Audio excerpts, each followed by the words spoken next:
Hey guys, how's it going? My name is Jay and welcome to my listening room. And so if we haven't met, make sure you subscribe because we're about to take a look at the Concept 50s from Q-Acoustics. I'm so excited about this one because this is a slim profile that fits really nice into living conditions. This might be actually my reference point for $3,000 going forward for a slim tower like this. In fact, I reviewed the Concept 300 bookshelf speakers from Q-Acoustics that costed more, 5,000 USD. These cost 3,000 USD, so $2,000 less. So these are floor standers, those are bookshelves, and in some ways, these are actually better, in a lot of ways, better than the Concept 300, which is more expensive than these.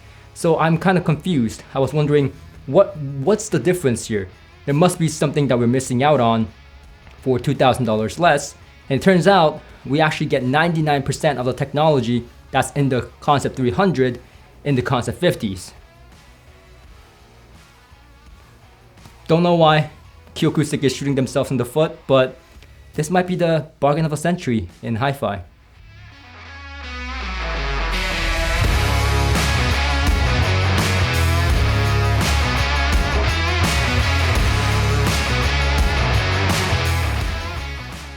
Once in a while you need to wipe it because it's a gloss finish, it leaves fingerprints, but that's with almost every gloss finish. I have the gloss black here, but they have other finishes as well.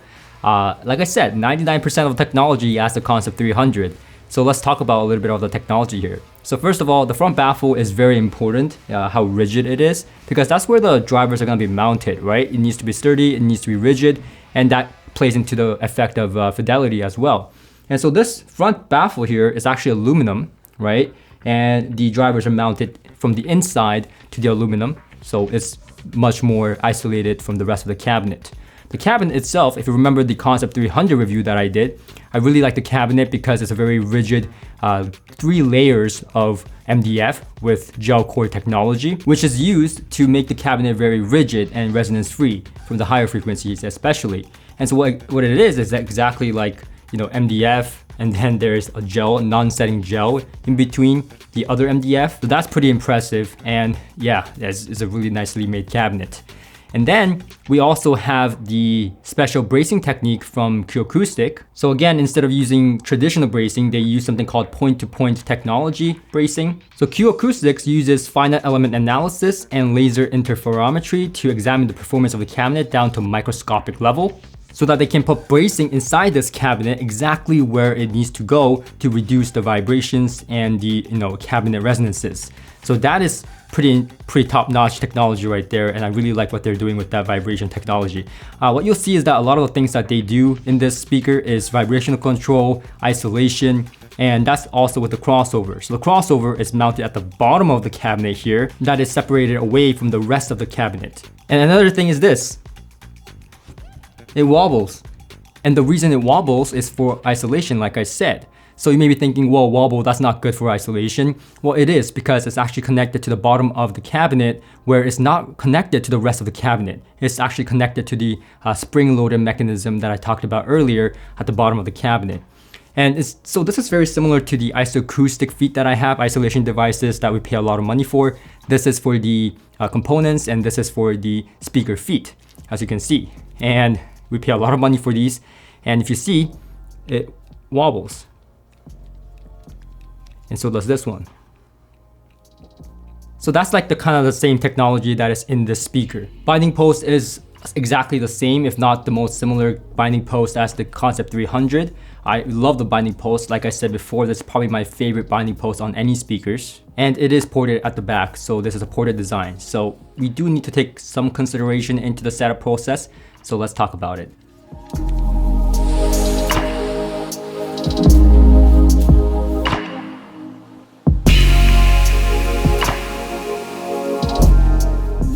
Okay, so I have set up a microphone to measure the in-room response of these speakers, and I played both of them at the same time, not just one, because I want to see what's actually playing and what's actually going on. And as you can see in my room, it goes down to about 30 Hertz, no problem. Whereas the spec frequency response is around 45 Hertz. And we'll actually go and measure them properly to show you what the actual speaker is doing later on in this video. But in my room, as you can see, pretty clean frequency response, and overall, very, very nice. Especially the bass, pretty impressive for such a small tower to go down that low. Now I would imagine this speaker would be perfect for small to medium sized rooms, creating lots of bass even without a subwoofer. Pretty clean bass too. But I would say that the high frequency, according to the frequency graph that I measured, seems to be going down a little bit. So I played around with the placement, towing it in, towing it out. And once I towed in the speakers, you can see a little bit of that here. There's a small region in the upper frequency that just dips, that rises slightly. And I think maybe that's what I'm hearing, but I do find it that it's a little bit too sharp for my liking. So I towed it out again, and then eventually around 15 degrees of toe in is where I liked it. With imaging spectacular and sound staging just even better. With the heavy toe in, like when I towed it directly to my ears, I found that the sound stage was very intimate, and I didn't like that quite a bit. And I actually found the highs to be a little bit more piercing to my ears. So I really like the speaker with little to no toe in. Okay, so we're just under 3 foot from the wall behind the speakers, and that's where the speakers are set up. Now I did this because that gets you more depth in soundstage. So you're gonna hear things more further away into the middle, right? So you're gonna hear things further away as if it's coming from the wall behind the speakers, right? So it's gonna sound that's gonna show things behind the speakers more and more. So that's what that depth in soundstage means. You're gonna hear things like singers way back. And I like that because it gives you a sensation like you're in a concert or a venue hall, because things are not coming from the wall, it's coming from behind the wall, behind the speakers. So that's a really good sensation, and that gives you a lot of breathing room for the speakers to actually sing and produce nice frequencies for you to listen to. But again, when it comes to most rooms, you can't have 3 foot out into the room like this. You may be limited in space. So I like to push the speakers back more and more and measure them to see how much I can get to before the bass starts to get boomy. Because remember, at the other end of this, you don't want to have the speakers too out into the room either, because then you sacrifice space. So this is a balancing act between bass and how deep the soundstage is. So I like to push the speakers back more and more and measure them. And I found that this speaker doesn't get bloated or gets muddy until about 1 to 1.5 foot. So perfectly fine for these speakers to be about 1.5 foot away from the wall behind it. I think that's pretty optimal. Now, of course, soundstage depth is better at 3 foot in my room, but that may vary depending on the room. You may have a room that has really good depth. You may have a room that doesn't have really good depth. So it really depends. As you can see here, I have treated my wall with quadratic diffusers just for the sake of having that more depth and soundstage. So far we have talked about how the speaker is set up in my room, as well as some of the technologies involved. So now let's talk about how it sounded and what kind of equipment I used with these speakers to make it sing. Time for the real deal.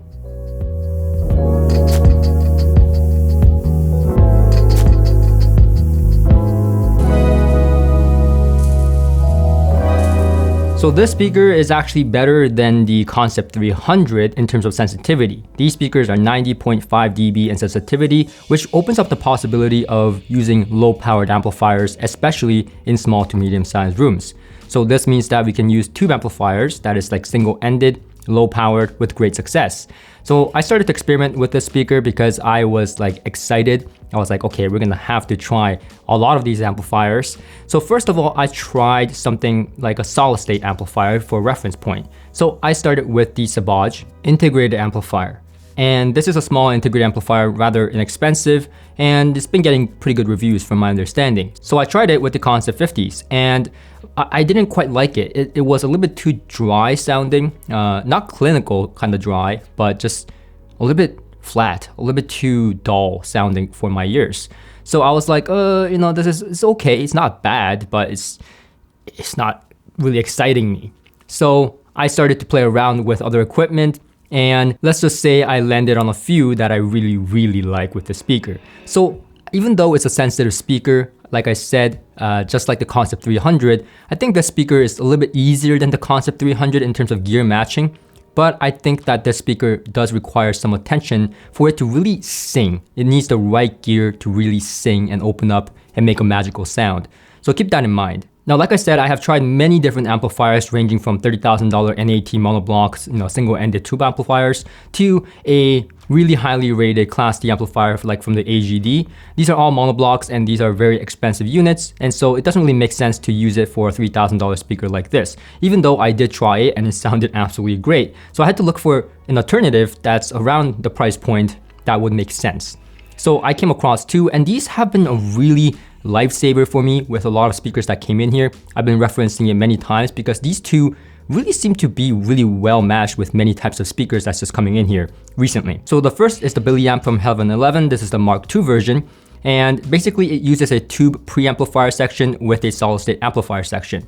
And like I said, I have tried other Class D amplifiers like NAD C298, for example, and so on. But I just found this to be more musical. With the Billy-Amp especially, I noticed the soundstage was wider and deeper sounding, while kind of really allowing that soundstage to come alive. It didn't really sacrifice in the bass authority or the tonality. The mid-range was clear sounding, but with texture and the contrast that I was talking about in my Concept 300 review. And of course, that tube section from the Billy-Amp really kind of made it so that the sound wasn't clinical. It was nicely balanced, and it still had a nice sparkle and detail on the top, which is something that I want out of these speakers because it seems to be a little bit more recessed in the top frequency. It's overall a more warm, all-rounder kind of speaker, kind of like the Picard S400 or the Mark II version. And even though the Heaven 11 from Billy-Amp was really, really great, again, my favorite combination with the Concept 50 was the Brunico tube integrated amplifier. And really, it just sounded more pure. It sounded like it just came to life. So it had everything the Heaven 11 had, with really nice bass authority, mid-range blackness, and all that kind of stuff. But it made the speakers come a little bit more alive, a little bit more dynamic sounding, a little bit more soundstage, more kind of atmospheric, as if the music just flows in the air more than the Heaven 11 with this combination specifically. So I really like that. So overall, I have used the Brunico as the main amplifier for the Concept 50s throughout this review. And so I will describe the sound now, but I do have one more honorable mention in terms of what sounded good. And that's the Thalo. So rather inexpensive solid state amplifier, but I just love that combination. And I loved that, the Denafrips Thalo with the Kalish Model 5, if you remember as well. And it's kind of like that as well. It gives you a sensation like it's sound coming from behind you, and of course with the right setup, right placement and so on, this really happens. Like it's as if there's like speakers, you have rare speakers. It's hard to explain. It's dynamic, it's crisp, it's a little bit more cleaner than the Brunico in terms of like the detail. It can be a little bit fatiguing at times, especially if you have the speakers towed in heavily. But the micro details, the snap, the speed was just it was something. And for that kind of price, I think it was a great match for the Concept 50s if you're after that. So like I have alluded to, the bass response on this speaker is pretty impressive, especially in small to medium sized rooms. I mean, this speaker can go down to about 30 Hertz despite its size, which is quite remarkable. Really, the bass is quite tight, quite extended, quite linear, and quite punchy. It's really, really textured, just like the Concept 300, except that this speaker seems to have a little bit more oomph, a little bit more emphasis, a little bit more gut to the sound. So it lends itself to an overall more kind of warmer toned sound overall throughout the spectrum of the frequency. So I really like that. I really like that a lot. For example, when I play the track like Make Us Stronger, right? And these are from my playlist that's available to the Patreons. And I played, Make Us Stronger. That's a great track to play. And man, the bass hit. The bass hit really strong. And it was really, really textured. It was snappy. It was dynamic. It was clean, but also very, very, chest pounding. And even despite its size, that's what surprised me. The size doesn't suggest that it's going to give you that kind of scale of sound, yet it did. It really had that scale of sound. And I feel like that's something I was missing with the Concept 300. The Concept 300 had linear bass, but it didn't have this kind of more muscular bass like the Concept 50s do. This is especially noticeable when you play tracks like, Limit Your Love by James Blake. While the Concept 300s do have a little bit more nuance in the bass, I would say the Concept 50s is just slightly less nuanced, but it has really good texture, it has more body to the sound, and it really that's there really makes the speaker really shine and makes it more pleasant to listen to right off the bat. You know, it kind of reminds me of my first experience with like the Bucard S400 speakers, like that oomph sound. If you like the Bucard sound, this is something that you would like as well. It also reminds me a lot of that Dynaudio Evoke series and the Heritage that I reviewed, for example. But then it also reminds me of like the Kalish Model 5s, for example. So we'll talk about the differences here, but the point here is that the Concept 50 seems to do some stuff really well that reminds me of the characteristic of these different speakers. So that oomph, that bass texture, that bass authority, that bass, delineation reminds me a lot of the Bucard S400, especially the original version. But it's not as exaggerated as the original version of the Bucard S400, but it is a little bit more exaggerated than the Mark II version of the Bucard S400 that I have here. Now, in terms of the mid-range, like that seems to be the magic with Q-Acoustic speakers. I think all the isolation stuff they do to the speakers really pay off in terms of that blackness in the background. It really brings that layering out into the room, and that's something I really like in the mid-range of the speaker. Microdynamic is really great. Now, it's not as snappy, let's say, as the monoacoustic speakers, the Platimons that I just reviewed, or some AMT designs, or beryllium dome tweeters. Now, this one has a soft dome tweeter, so it lends itself to an easier listening experience. But with the micro details intact, especially with the Bruno amplifier, the micro details just float in the air and is very, very spacious sounding. But again, not as spacious sounding as an AMT tweeter, but it's just a lot easier to listen to. Like I have said, you get the details, but it's not really in your face. You never get detail fatigued, or bright kind of piercing sounds don't exist, especially if you have the speakers set up properly. And the vocals sound really nice. They sound natural, they sound smooth. So for example, Waterfall by Sarah Kay, that's the track that I played. And that song has really nice female vocals, but it also has nice ambience. It has nice bass kind of warmth to the sound. It's a warm recording, in my opinion.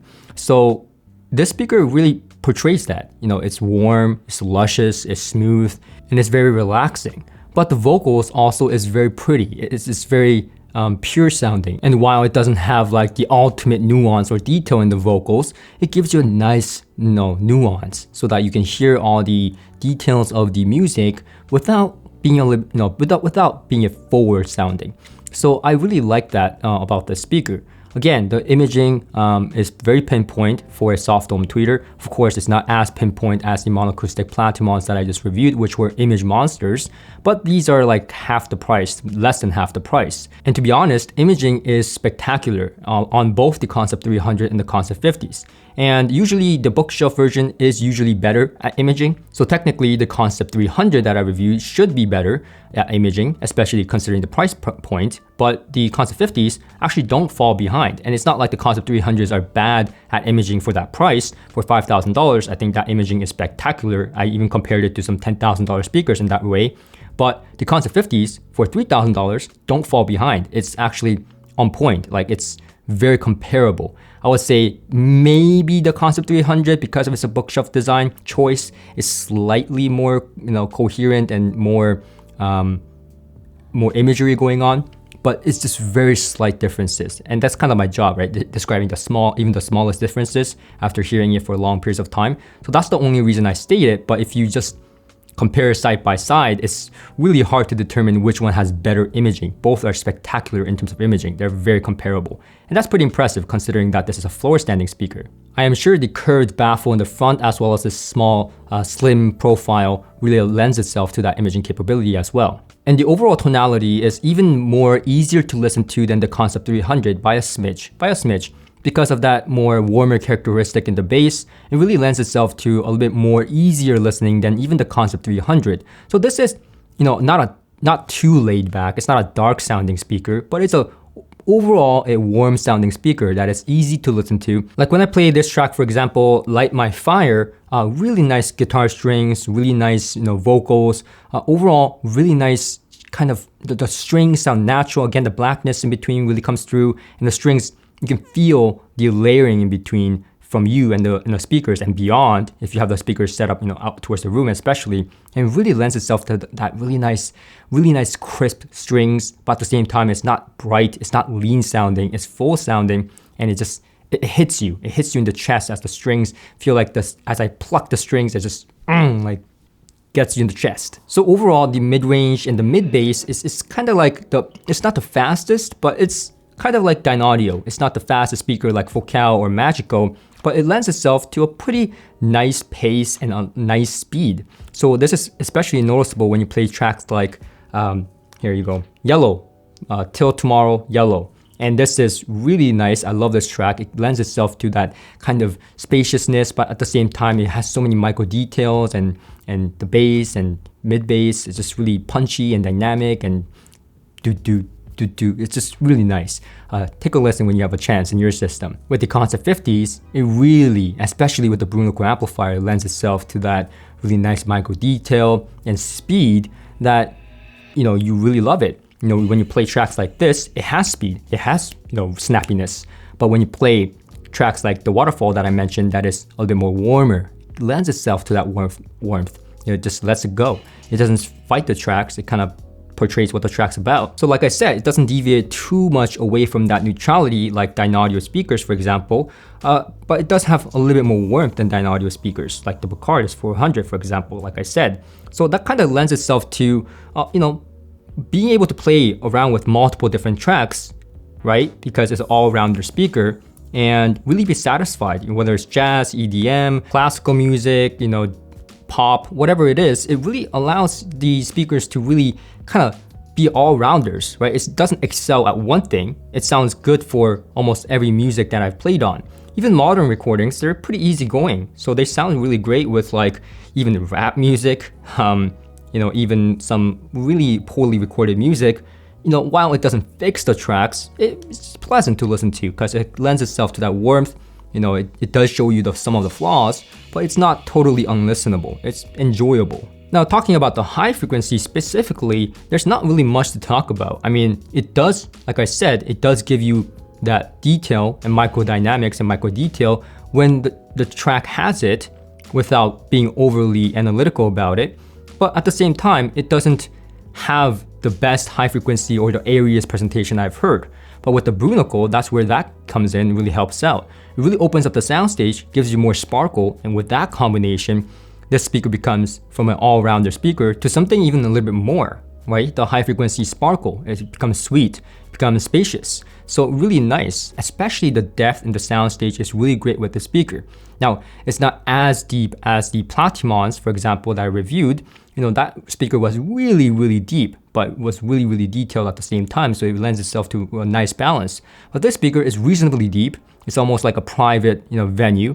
The soundstage is not too intimate, but intimate enough to where, a small to medium-sized room, you would really enjoying the speaker's soundstage. It sounds spacious, open. It doesn't sound, claustrophobic or too intimate.